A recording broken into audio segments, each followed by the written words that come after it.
বৈষম্য বিরোধী ছাত্র আন্দোলন চলাকালে পুরো সাভার পরিণত হয় রণক্ষেত্রে।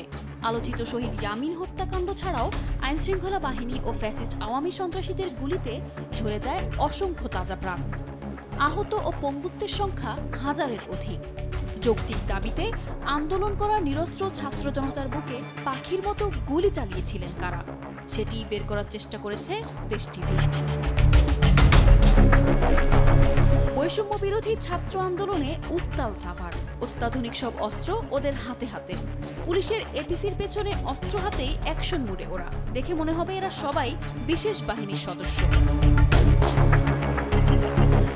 তবে না, অস্ত্রধারীদের সবাই স্বৈরাচারী ফ্যাসিস্ট আওয়ামী লীগ, ছাত্রলীগ, যুবলীগ আর স্বেচ্ছাসেবক লীগের নেতাকর্মী।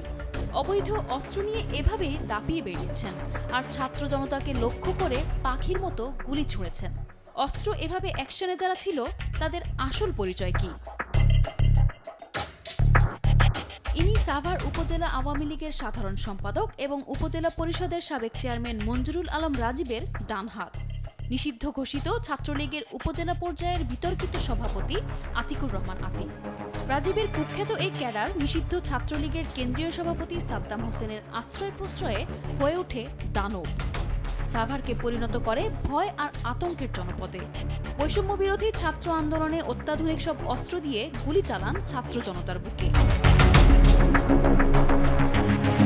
এই ভিডিও ফুটেজে দেখা যায় নিরস্ত্র ছাত্র জনতাকে উদ্দেশ্য করে অবৈধ অস্ত্র হাতে গুলি ছুড়ছেন রাজীবের দেহরক্ষী ও কথিত এপিসি সাভার উপজেলা আওয়ামী লীগের সদস্য রাজু আহমেদ।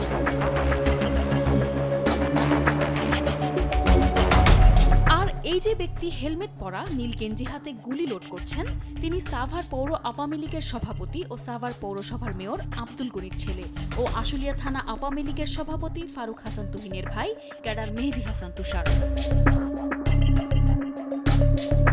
ডাবল ব্যারেলের শটগান হাতে দাপিয়ে বেড়ানো ব্যক্তিটি সাভারের বিরুলিয়া ইউনিয়নের মূর্তিমান আতঙ্ক। সাবেক চেয়ারম্যান ও সাভার থানা আওয়ামী লীগের সদস্য সাইদুর রহমান সুজন।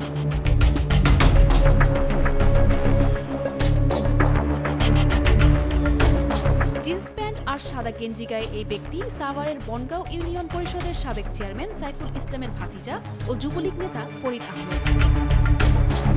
মাথায় হেলমেট, গায়ে সাদা গেঞ্জি, পরনে জিন্স প্যান্ট, ডান হাতে পিস্তল নিয়ে আতিকের সঙ্গী এই ব্যক্তি সাভার উপজেলা ছাত্রলীগের সহসভাপতি জামান খান।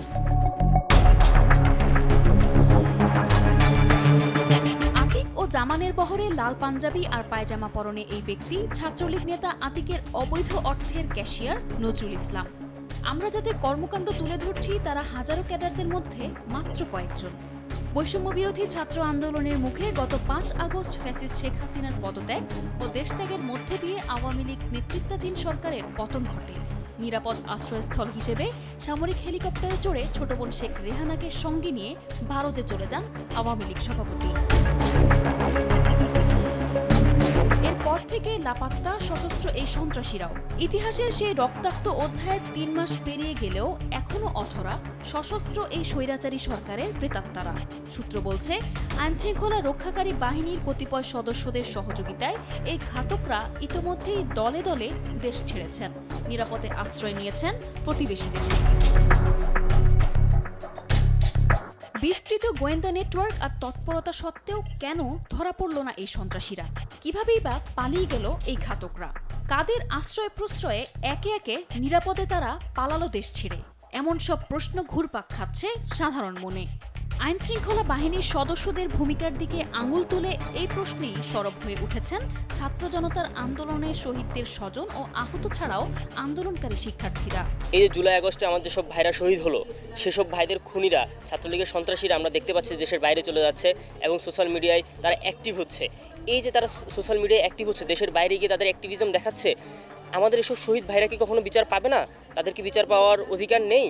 তাই বর্তমান সরকারের কাছে আমি প্রশ্ন রাখছি যে আমাদের এসব শহীদ ভাইদের যে বিচার পাওয়ার অধিকার, তাদের আত্মার যে শান্তির জন্য বিচার প্রয়োজন, সেই বিচার আমরা কবে পাবো? সাধারণ শিক্ষার্থীদের পক্ষ থেকে আমাদের দাবি হচ্ছে যেন দ্রুততম সময়ের মধ্যে বর্তমান সরকার যেন গণহত্যার সাথে যারা যুক্ত ছিল তাদের বিরুদ্ধে বিচার কাজ শুরু করে। আমাদের আন্দোলনটা ছিল আমাদের একটা যৌক্তিক আন্দোলন। তো সেক্ষেত্রে আমরা চাই হচ্ছে যারা আমাদের উপর গুলি ছুড়েছে তো তাদেরকে হচ্ছে আইনের আওতায় আনা হোক, যৌক্তিক একটা হচ্ছে শাস্তির ব্যবস্থা করা হোক, এটা আমাদের সবার দাবি। রক্তভেজা ইতিহাসের পরিক্রমায় দীর্ঘদিন ধরে বঞ্চিত পুলিশ সদস্যের অনেকেই এখন থানার ওসির মতো ভালো পোস্টিং পেয়েছেন। বলছেন জড়িতদের যে কোনো মূল্যে গ্রেফতারের কথা। ছাত্র জনতা হতাহতের ঘটনায় অবৈধ অস্ত্রধারী প্রত্যেককে আমরা গ্রেপ্তার করে আইনের আওতায় নিয়ে আসব। আপনারা জানেন ইতিমধ্যে আমরা বেশ কয়েকজনকে গ্রেপ্তার করতে সক্ষম হয়েছি। যারা আত্মগোপনে রয়েছে তাদেরকেও গ্রেপ্তারে আমাদের অভিযান চলমান রয়েছে, অব্যাহত আছে। জুলাই আগস্ট বিপ্লবে শহীদদের রক্তের দাগ এখনো শুকায়নি, বিচার প্রক্রিয়া এখনো বহুদূর।